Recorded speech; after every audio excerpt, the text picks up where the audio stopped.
গণেশ বাবু 3 দিনে একটি কাজের যথাক্রমে। Hello everyone, welcome back to my channel maths in motion.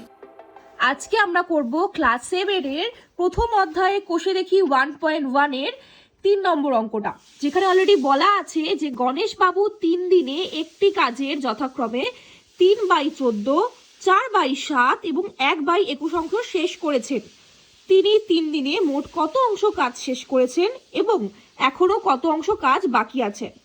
তো চলো, যেমনটা উনি বলেছে অঙ্কে যে মোট কাজ করা হয়েছে 3 দিনে এত এত এত, যেমনটা আমরা আগে অঙ্কে ধরে নিতাম যে সম্পূর্ণ কাজ বা টোটাল কাজ এক্স, আমরা এই অঙ্কটায় এক্স এর বদলে 1 ধরে নিচ্ছি। এবার তোমরা আমাকে কোয়েশ্চেন করতেই পারো যে ম্যাম কেন আমরা 1 ধরছি, কেন আমরা এক্স ধরছি না? কারণ আমাদের সুবিধার্থে, কারণ এই অঙ্কটা যদি আমরা এক্স ধরি অঙ্কটা অনেক জটিল হয়ে যাবে, তোমাদের বুঝতে একটু সমস্যা হবে। সেখানে আমাদের 1 ধরলে সুবিধা হবে, যে সম্পূর্ণ কাজ 1 বা 1 অংশ। এবার যেমনটা আমরা জানি যে একের সঙ্গে কোনো কিছু গুণ করলে সেটা সেমই হয়, তো এখানে যেমনটা আমাদের প্রশ্নের অঙ্কে বলেছিল যে 3 দিনে এত এত এত অংশ, এই যে 3/14 এটা কিন্তু অংশ, সম্পূর্ণ কাজ না বা এত অংশ কাজ করেছে এমন নয়। যে 3 দিনের ধরো, যেমন যদি কেউ বলে যে 3টে দেওয়াল রং করতে হবে, একটি দেওয়াল রং করেছে, এরকম কিন্তু নয়। প্রশ্নটা বলেছে যে একটা কাজ মানে ওই 3টে দেওয়াল মানে একটা কাজ, ওই একটা কাজের 3/14 অংশ করেছে প্রথম দিনে, দ্বিতীয় দিনে 4/7 অংশ, তৃতীয় দিনে 1/21 অংশ, মানে ওই একটা কাজেরই এত এত অংশ যদি ভাগ করি সেই অংশগুলো উনি করেছে।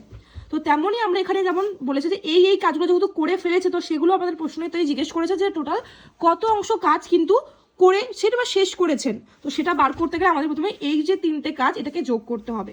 আমরা সবাই জানি এটাকে যোগ করতে হলে কি করতে হবে, এইটা যেমন তো ভগ্নাংশের যোগের সময় আমাদের লসগু করে যোগ করতে হবে। তো ফার্স্টে আমাদের হরটার একটা লসগু করতে হবে। এই 3টে নিচে হর আছে 14, 7 আর 21, 14, 7 আর 21 কি দিয়ে যায় 7 দিয়ে, 7 দুগুণি 14, 7 একে 7, 3 7 21। তো এইটার তো আর লসগু যাচ্ছে না, গুণ করলে কি হবে 7 দুগুণি 14, 3 14 42, তাহলে এটা লসগু কি আসছে 42।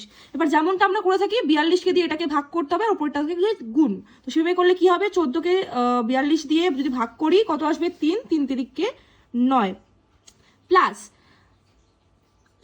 42কে দিয়ে 7 ভাগ করলে কত হবে 6, 4 দিয়ে 4 6 24। আর সেম ভাবে পরেরটা কি হবে 21কে দিয়ে যদি আমি ভাগ করি 42 কত হবে 2, 2 1কে 2, কত আসছে উত্তর 9। আচ্ছা এটা 24, সরি এটা 24 হবে। আচ্ছা 9, 24 আর হচ্ছে 2, 9 আর 2 11, 11 আর 24 হচ্ছে 35, 35। আচ্ছা বাই কত 42। আচ্ছা এবার তাহলে এটা কিন্তু আমার কাটাকুটি যাচ্ছে, কারণ এটা 35, এটা 42, কত দিয়ে যাচ্ছে 7 দিয়ে, 7 দিয়ে 5 7টা 35 আর 7 দিয়ে 6 7টা 42, তাহলে কত হচ্ছে 5/6। তোমরা যদি কেউ একটু ভালো করে বোঝো, যেমন দেখো 6 ভাগের 5 ভাগ কাজ হয়ে গেছে, যেটা আমাদের প্রথমেও প্রশ্ন দিয়েছিল যে কত ভাগ কাজ হয়ে গেছে। তো কাজ হয়ে গেছে মানে এতটা কাজ শেষ হয়ে গেছে, শেষ কাজ এটা। এবার আমাদের বলেছে যে শেষ কাজের থেকে আমাদের কত কাজ আরো বাকি আছে, যেমনটা বলেছে যে কত কাজ বাকিও আছে সেটা আমাদের বার করতে হবে। বাকি কিভাবে বার করব, এই যে সম্পূর্ণ কাজ ছিল আমাদের 1 অংশ, সেখান থেকে কাজ হচ্ছে এত অংশ, তাহলে কত অংশ বাকি আছে 1 মাইনাস 5/6 সমান সমান কত হবে, এটা দিয়ে যদি আমরা লসগু করে বিয়োগ করি 6 দিয়ে যাবে লসগু করলে 1, আর এটা নিচে তো একই আছে কিছু নেই, মানে কি করলে কি হবে এটা 6 দিয়ে 1 ভাগ করলে 6, 6 কে 6 মাইনাস 5 সমান সমান 1/6। তাহলে কত অংশ কাজ বাকি আছে এইটা, কত অংশ কাজ হয়ে গেছে হচ্ছে এইটা। বুঝতে পারলে?